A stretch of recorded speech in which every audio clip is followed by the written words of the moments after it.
Olá, sétimo ano, aula de revisão para a prova. E essa revisão com conteúdo, com a prova aqui aberta em minha frente, já pronta, né?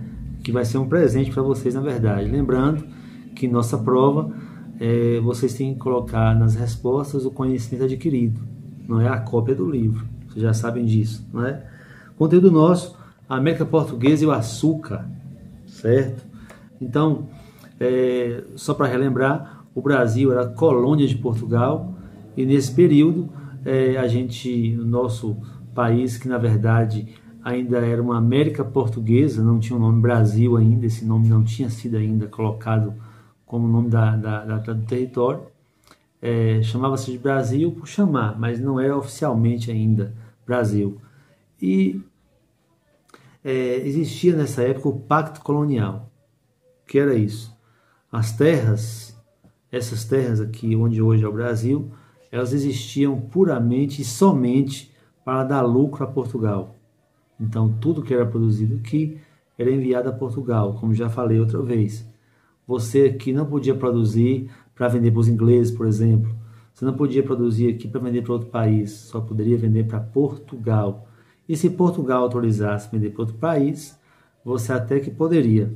Lembrando que o preço para Portugal era Portugal que decidia.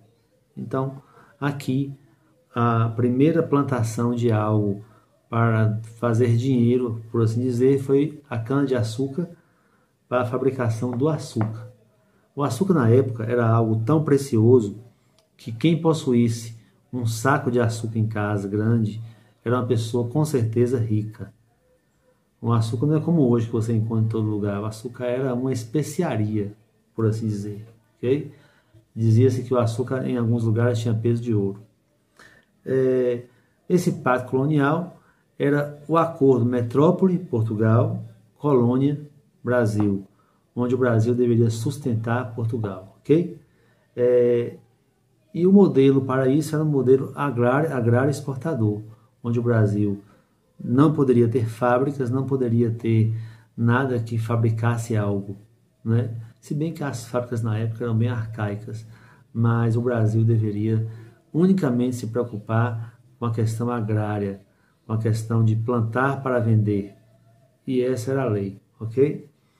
Alguns historiadores chamam de plantation, que é plantação em português. Quer dizer o quê? Uma grande faixa de terra com a plantação só, o que é uma monocultura, e uma pequena faixa de terra para plantar os alimentos do dia a dia, certo? Sendo que o país, na verdade, o território, na verdade, existia para sustentar outro com a produção em larga escala. Foi daí que surgiram as grandes terras, as grandes concentrações de terra nas mãos de poucas pessoas, né? Na página, para facilitar para vocês, na página 222, vocês vão ter aí os níveis de administração colonial. Então, primeiro era a colônia portuguesa, a coroa portuguesa, ela que mandava, né? Aí vinha o governo geral, que era um representante de Portugal que estava aqui nesse território. Depois vinham as capitanias, que eram aquelas faixinhas de terra, né? Cada uma capitania tinha o seu donatário, né? E depois a Câmara Municipal, que não é Câmara de Vereadores como hoje, era um local onde se organizava, em nome de Portugal, o território, certo?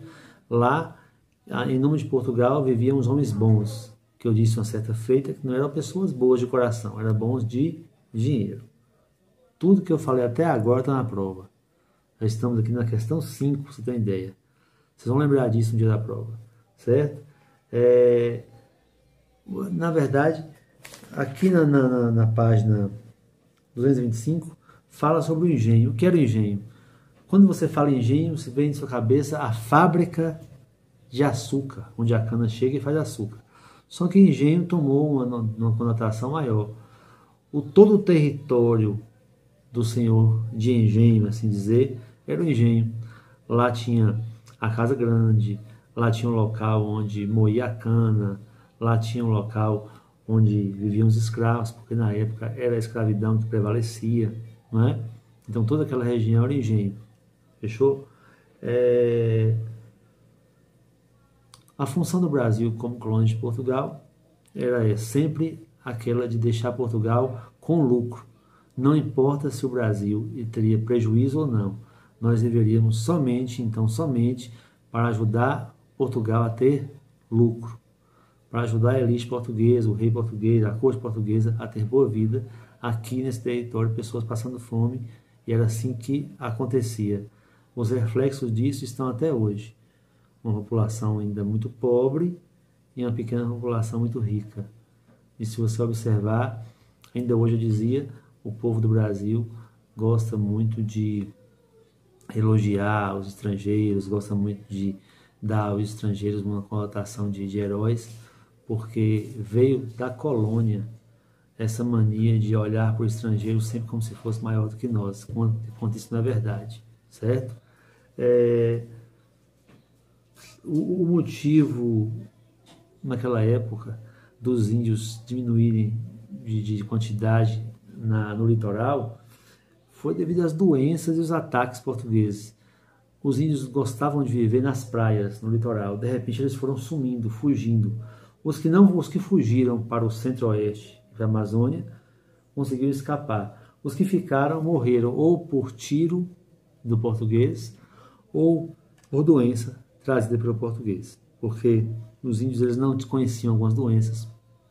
Um gripe matava quase uma aldeia inteira, certo?